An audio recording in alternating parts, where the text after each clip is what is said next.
사도신경으로 신앙 고백하시겠습니다.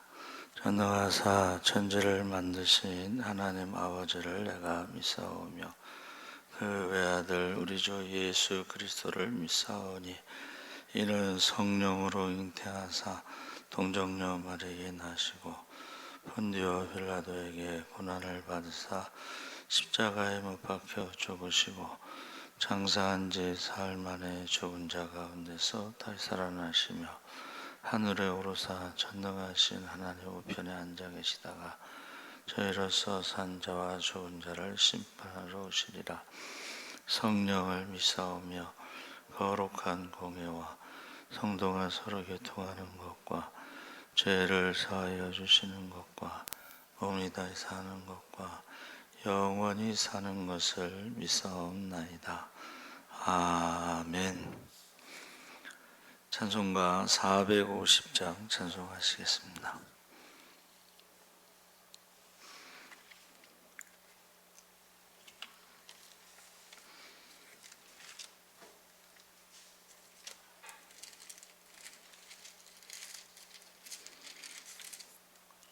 찬송가 450장 찬송하시겠습니다.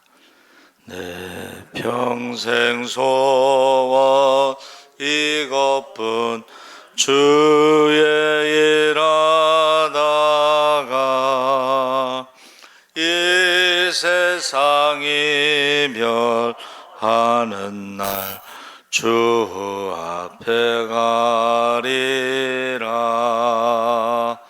꿈같이 헛된 세상 일 취할 것 무엇냐. 이 수고함만 하여도 헛된 것뿐일세. 불같은 시험 많으나 겁내지 맙시다. 구주의 권능 크시니 이기고 남겠네. 이다 귀한 믿음은 참 법에 대도다. 이 진리 믿는 사람들 다 복을 받겠네. 살같이 빠른 광음을 주 위에 아끼세. 온 몸과 마음을 바치고 힘써서 일하세. 아멘. 하나님 말씀은 야고보서 4장 13절에서 17절까지 말씀을 보겠습니다. 신약성경 374쪽에 있습니다.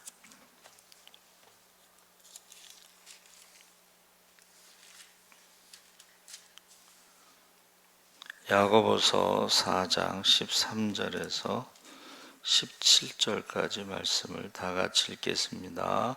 들으라. 너희 중에 말하기를 오늘이나 내일이나 우리가 어떤 도시에 가서 거기서 1년을 머물며 장사하여 이익을 보리라 하는 자들아, 내일 일을 너희가 알지 못하는도다. 너희 생명이 무엇이냐. 너희는 잠깐 보이다가 없어지는 안개니라. 너희가 도리어 말하기를 주의 뜻이면 우리가 살기도 하고 이것이나 저것을 하리라 할 것이거늘 이제도 너희가 허탄한 자랑을 하니 그러한 자랑은 다 악한 것이라. 그러므로 사람이 선을 행할 줄 알고도 행하지 아니하면 죄니라. 아멘. 할렐루야. 잘 오셨습니다. 감사합니다. 후회 없는 삶이란 제목으로 말씀을 나누려고 합니다. 우리 인생의 일생을 살면서 후회하지 않는 삶을 산다면 얼마나 좋을까. 그래서 뒤돌아보면 후회의 연속인데,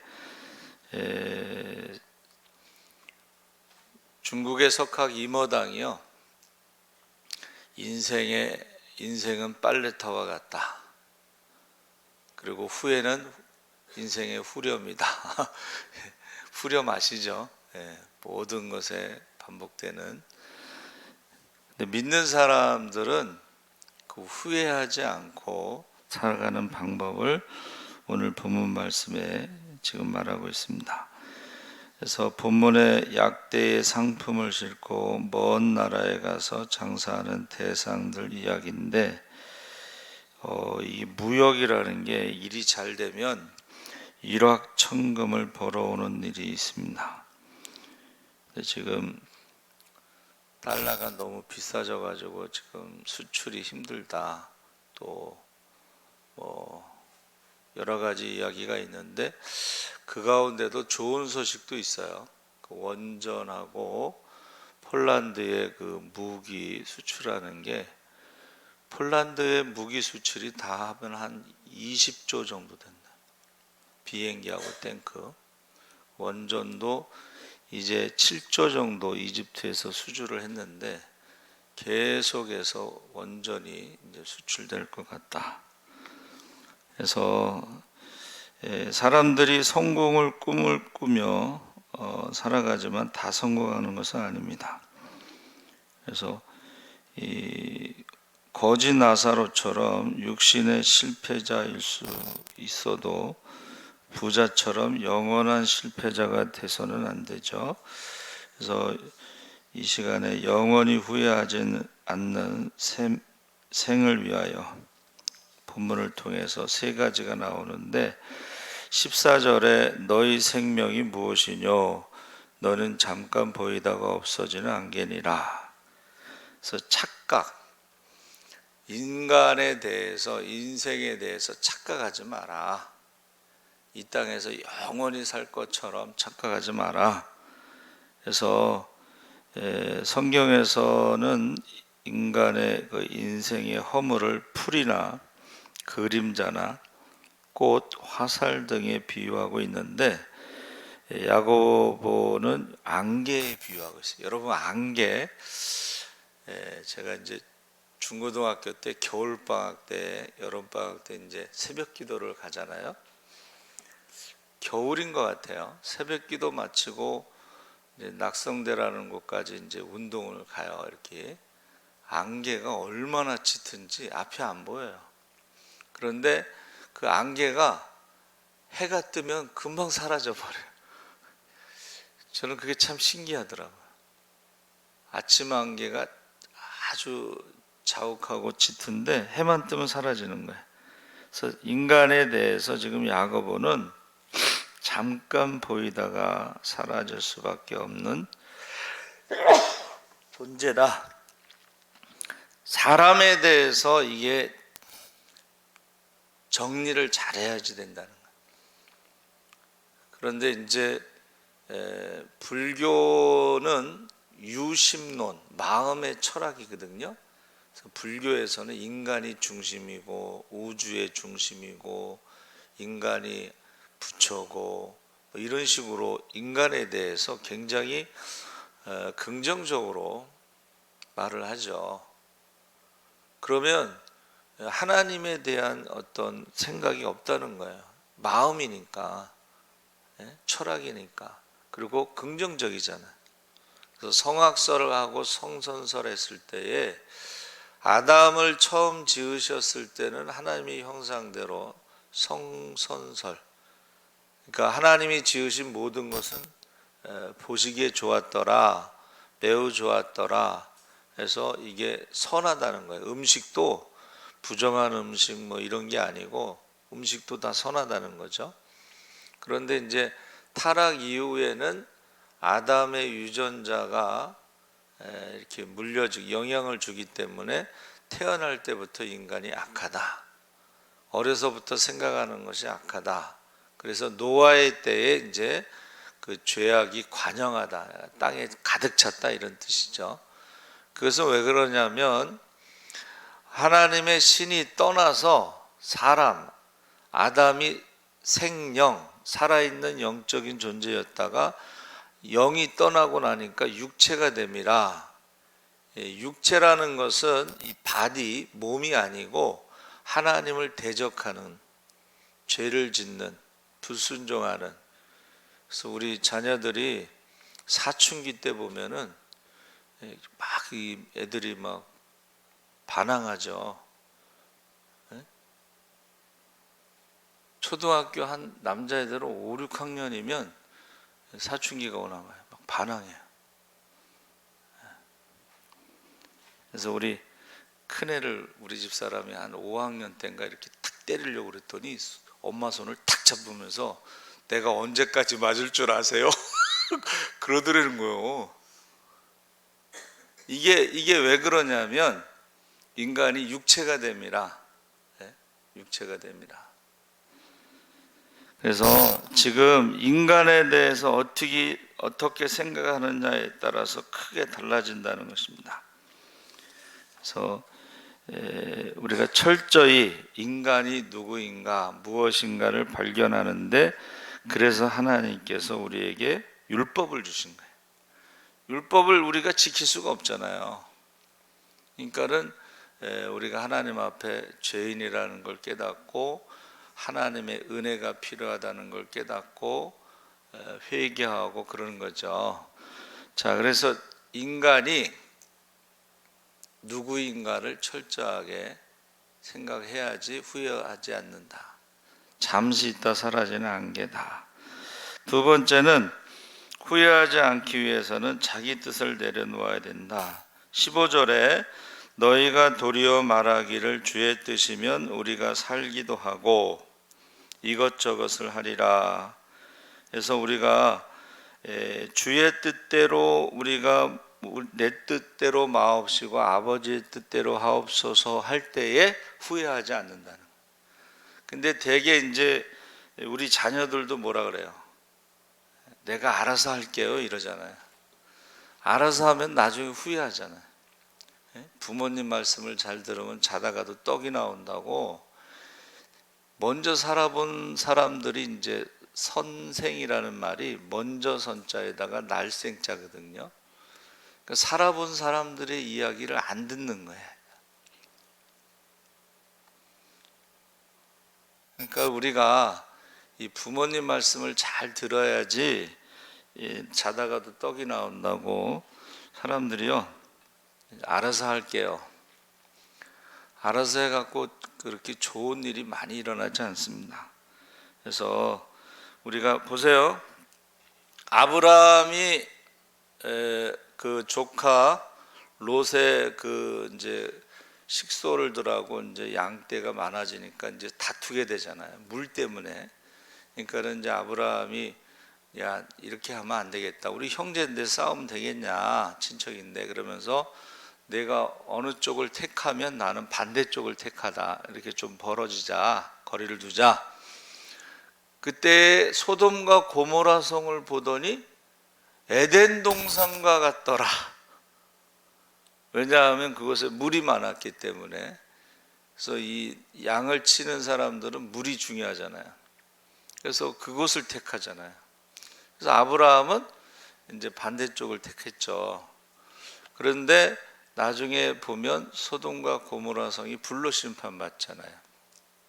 그러니까 우리 눈에 보기에는 그것이 에덴 동산 같지만은, 그러나 우리의 눈으로 판단하는 것이 아니라 하나님의 뜻이 어디 있는가, 그것을 해야지, 선택해야지 우리가 후회하지 않는다. 그래서 우리가 살다 보면 경험합니다. 기도하면 하나님께서 이렇게 막으실 때가 있고 인도하실 때가 있는데 욕심껏 하다 보면 나중에 후회하게 되죠. 그래서 하나님은 우리에게 달란트를 주셨습니다. 그래서 우리가 제가 여기 있습니다. 하나님이 원하시는 대로 써주세요 하는 어떤 순종할 때에 후회하지 않지, 내 뜻대로 하다 보면 후회할 때가 있습니다. 그래서 성경 인물에도 우리가 본을 받아야 되지만 모두가 모세가 될 필요는 없어요. 그렇죠? 이게 무슨 말이냐? 모두가 다윗이 되고 모두가 아브라함이 되고 그럴 필요는 없습니다. 왜냐하면 각각 주신 달란트가 다르기 때문에. 이게 뭐냐 하면 비교하면서 자꾸 불행하게 사는 거예요. 누구는 어떻고 누구는 어떻고 각자 주신 달란트가 있는데 자꾸 비교하면서 어떻게 해요? 불행하게 사는 거예요. 비교하지 말고 그 신앙은 본받지만 하나님이 내게 주신 것에 최선을 다하시기 바랍니다. 아멘. 그래서 세 번째는 16절에 이제 너희가 허탄한 자랑을 자랑하니 이러한 자랑은 다 악한 것이라. 그래서 저희가 어디서 공부를 하고 있을 때인데 그 상담 자격증을 따려고 공부하는데 그때에 삼성 이건희 회장 막내딸이 미국에서 자살했다는 게 떴어요, 뉴스에. 근데 사람들이 어떻게 사람이 죽었는데 그의 재산이 얼마고 이런 게 또 관심이 많아. 그때 들은 거는 한 2천억 정도 됐는데 결혼을 반대해서 자살했다. 근데 결혼을 반대해서 자살한 게 아니고 정체성, 내가 누구인가 하는 정체성이 분명하지 않기 때문에 자살한 거죠. 행복은 성적순이 아니잖아요. 유명한 말을 남기고 1등 하던 애가 이제 자살을 했는데 얼마 있다가 이제 어떤 결혼식에 갔어요.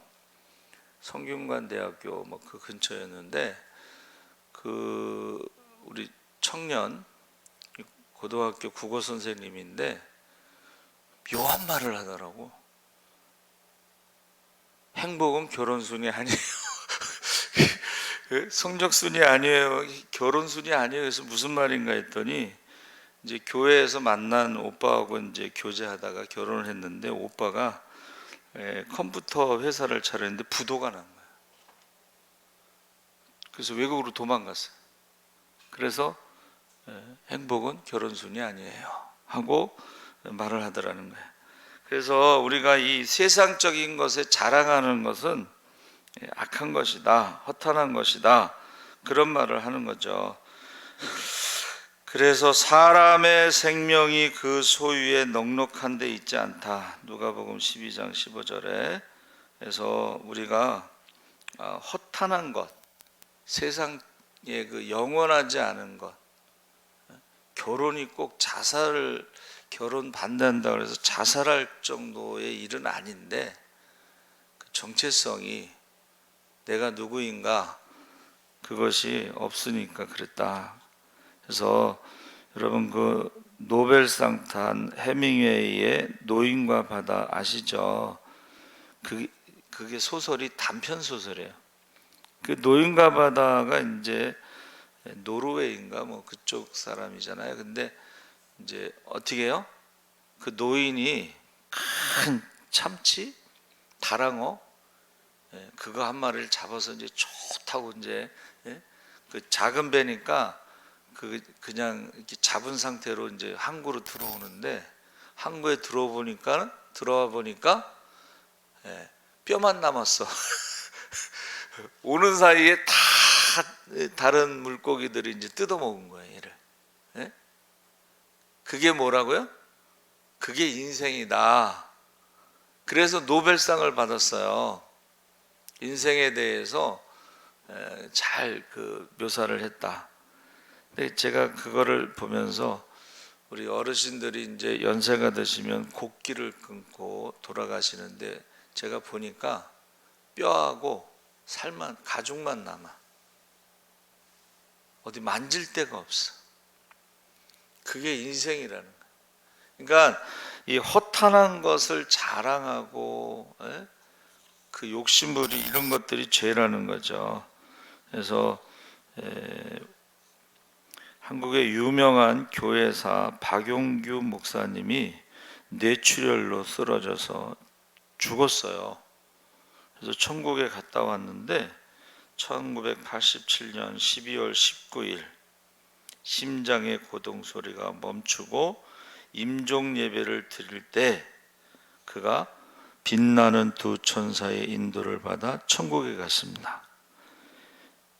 북극으로 난 길을 통해 천국에 들어갈 때에 자기와 같이 길 가는 수많은 흰옷 입은 무리를 보고 천사에게 물었더니 그들은 땅에서 하나님 잘 섬기고 예수님 잘 믿고 성령님 잘 모시고 충성하다가 죽은 성도들로 육체를 벗고 천국으로 가는 영혼들이다.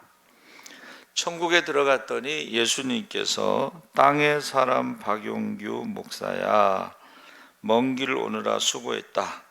예수님의 음성이 들렸고 예수님께서 5가지 질문을 하더래요. 너는 땅에서 성경을 얼마나 읽었느냐? 너는 헌금을 얼마나 했느냐? 너는 땅에서 전도를 얼마나 했느냐? 너는 11조를 어떻게 했느냐? 너는 기도 생활을 얼마나 하였느냐? 5가지를 물으신 후에 4가지는 잘했다. 큰 교회 되고 유명한 목사가 되었을 때에 바쁘다는 핑계로 기도를 게을리 하였구나 하고 책망하셨대요. 그러면서 너는 1026명에게 세례를 주었다. 그리고 두 천사의 안내를 받아 천국과 지옥을 구경한 후에 땅에 내려가서 본대로 전해라. 그리고 천국에 올 때까지 양로원을 만들어서 은퇴한 목회자 50명을 잘 보살피면 현재보다 20배의 상을 주겠다. 그리고 지옥을 보여주셨는데 지옥의 색깔이 붉은색과 검은색이래요. 지옥은 2 종류의 사람들이 오는데 첫째는 불신자들과 우상 숭배자들, 둘째는 교회를 다니기는 하였으나 형식적으로 다니면서 탐욕을 좇아 산 자들이 지옥에 간다.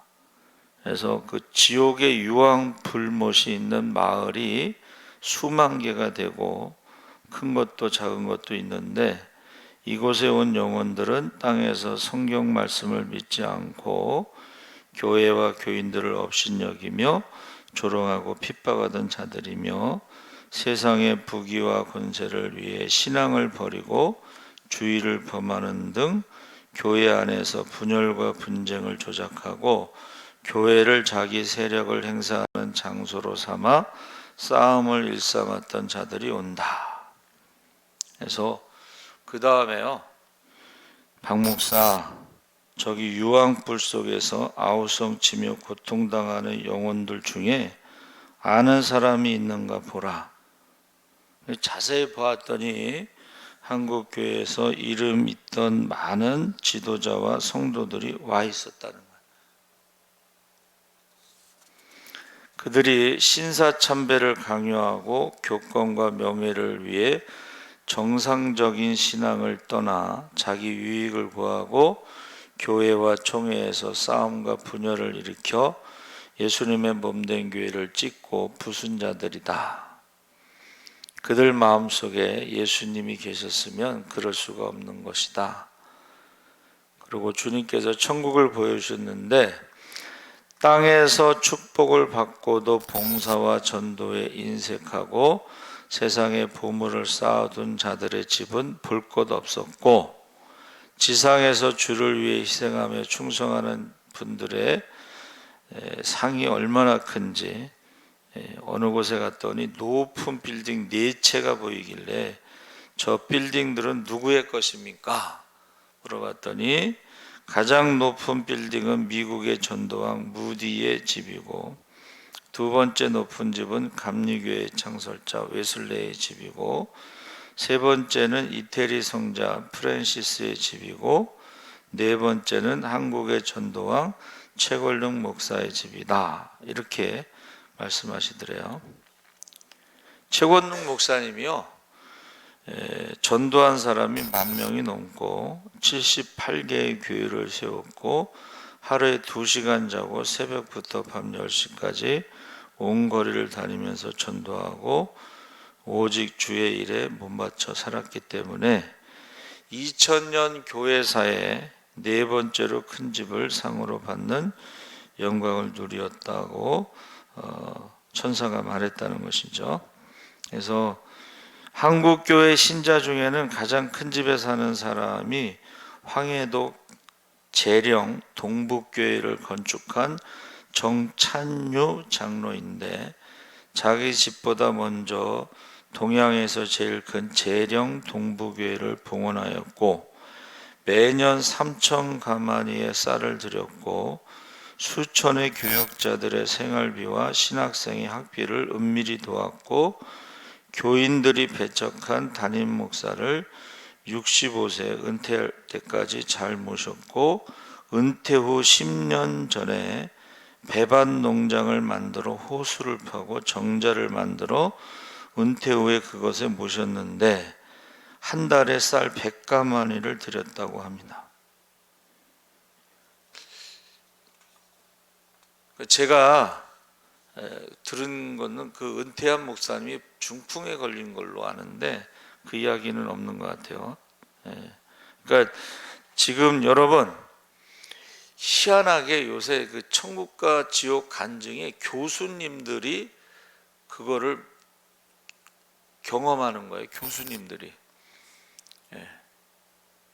그래서 우리가 후회 없는 삶을 살려면 안개라는 것을, 인생은 안개다.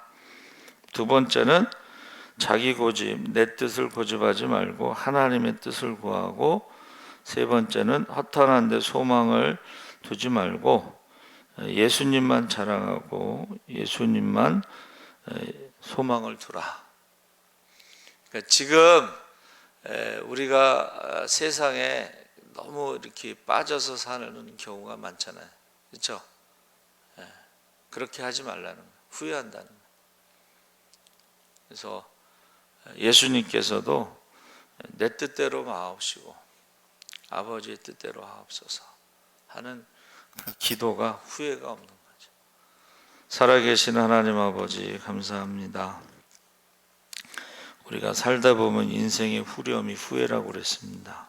그러나 믿지 않는 자들이 후회를 하지만 우리 믿는 사람들은 인생이 안개라는 것을 깨닫고 하나님 앞에 나오고 내 뜻대로 고집하지 않고 하나님의 뜻을 구하고 허탄한 데 소망을 두지 않고 하나님 나라의 소망을 둠으로 후회 없는 삶을 살게 하시고, 이제 언제 어디서 어떻게 주님 만날지 모르지만 그날에 두려움이 없도록 부끄러움이 없도록 후회함이 없도록 우리의 사명과 직분을 따라 착하고 충성된 종으로 살아가게 하여 주시옵소서. 이제 영안이 열려 천국과 지옥을 보게 하시옵소서. 두렵고 떨림으로 구원을 이루게 하여 주시옵소서. 감사하며 예수님의 이름으로 기도하옵나이다. 아멘. 하늘에 계신 우리 아버지여, 이름이 거룩히 여김을 받으시오며 나라의 임하옵소서.